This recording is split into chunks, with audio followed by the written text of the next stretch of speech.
फिर मैं वही कहूंगा, फिर दोनों का ऑडियो थोड़ी देर कम कर दीजिए। शांतनु गुप्ता, मुझे ये बताइए कि क्या ये जो मसला कि आप एटीएस का अगर देवबंद में सेंटर खुल जाए तो आपको दिक्कत है, और तालिबान को आप सलाम ठोक रहे हैं, क्या ये दोनों कनेक्टेड नहीं है?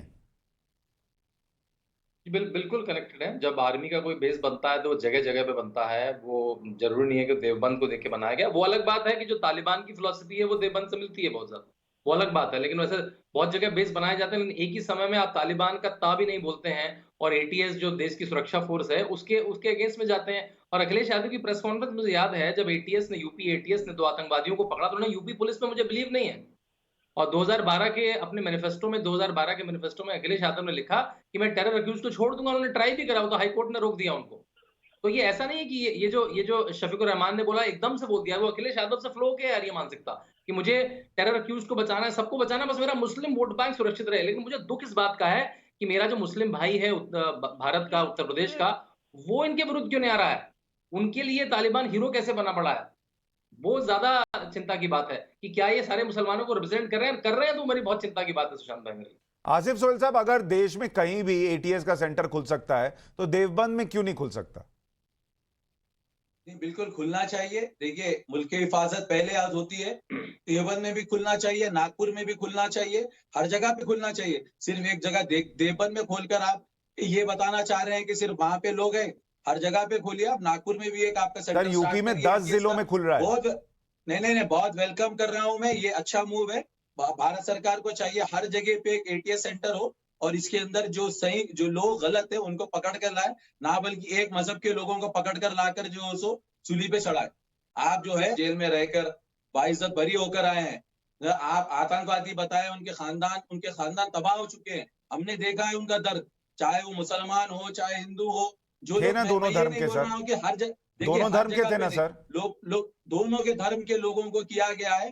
ये लोग अपना स्टैंड क्लियर रखे, अपनी इंक्वायरी एक संवैधानिक तरीके से करी जाए, ना बल्कि आसिफ भाई, आप खुद कह रहे हैं ना कि दोनों धर्म के लोग हैं, तो फिर ये क्यों बोलते हैं कि एटीएस जो है वो एक धर्म को टारगेट करने के लिए बनाया जा रहा है? वहां पर पॉलिटिकली मोटिवेटेड नहीं होना चाहिए। आज उत्तर प्रदेश में इतना माहौल खराब हो चुका है लॉ एंड ऑर्डर का। आप देखते हैं 7,000 के ऊपर एनकाउंटर किए गए मुसलमान लोग के।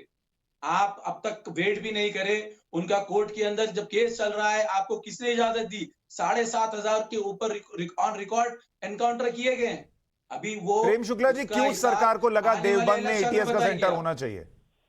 देखिए, जहां भी हमको आतंकी गतिविधियों की खबर लगेगी वहां पर आतंकी गतिविधियों को नियंत्रित करना यह सरकार का दायित्व है। तो ऐसे में अगर देवबंद में आतंकी गतिविधियों की सूचनाएं मिलती हैं और अगर रणनीतिक तौर पर देवबंद में एटीएस का हेडक्वार्टर खुलने से आतंकी निरोध में अगर हमको आसानी होती है तो खोलेंगे। इसमें किसी को क्या आपत्ति हो सकती है? नदीमुद्दीन जी, आपको कोई आपत्ति है देवबंद में एटीएस सेंटर खुलने से? देखिए, एटीएस का सेंटर कहीं भी खोले, क्या आपत्ति है? एक नागपुर में भी खोलिए ना, आरएसएस के हेडक्वार्टर। फिर नागपुर, ये पूरे शो में गजब है। तालिबान से कंपैरिजन नागपुर, देवबंद से नागपुर। ये नागपुर से इतनी मोहब्बत क्यों है? फिर आप लोग भी नागपुर में रहिए ना सर। नागपुर में क्या सिर्फ आरएसएस का मुख्यालय है क्या? अरे गजब है आपको गजब है। अरे क्या बात कर रहे हैं आप? मैं कुछ कहना चाहूंगा आपको। मानसिकता है ये। आसिफ सोहेल कुछ जोड़ रहे हैं। आसिफ भाई बोलिए, आसिफ भाई बोलिए। देवबंद अगर भारत का पार्ट है तो नागपुर भारत का पार्ट नहीं है क्या? नागपुर में क्यों नहीं खोले हैं?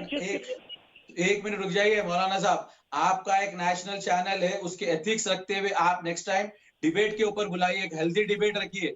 ये एकदम घटिया किस्म की चिल्लर गुफ्तगू और ये अनपार्लियामेंट्री लैंग्वेज को इस्तेमाल मत करिए आप।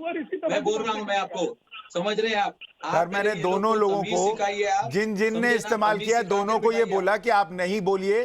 और आप सारे लोग पढ़े लिखे लोग हैं, आप सबका अपना एक बैकग्राउंड है। ऐसा नहीं है कि कोई भी आ गया इस शो में, लेकिन अगर आप आए और एक दूसरे को बोलने लग जाएं तो उसको कोई कैसे रोकेगा? सर आप बताइए। आपको बोला चुप होने, आप भी नहीं होते थे, वो भी नहीं होते थे। आप एथिक्स मैं एथिक्स कमेटी तो यहाँ सर संसद में नहीं चल पा रही, यहाँ चैनल पर क्या चलेगी? मैं एक छोटा ब्रेक लेकर आ रहा हूं सर, ब्रेक लेकर आ रहा हूं। ब्रेक के बाद इस पर चर्चा करूंगा। जल्द लौट रहे हैं राष्ट्रवाद में।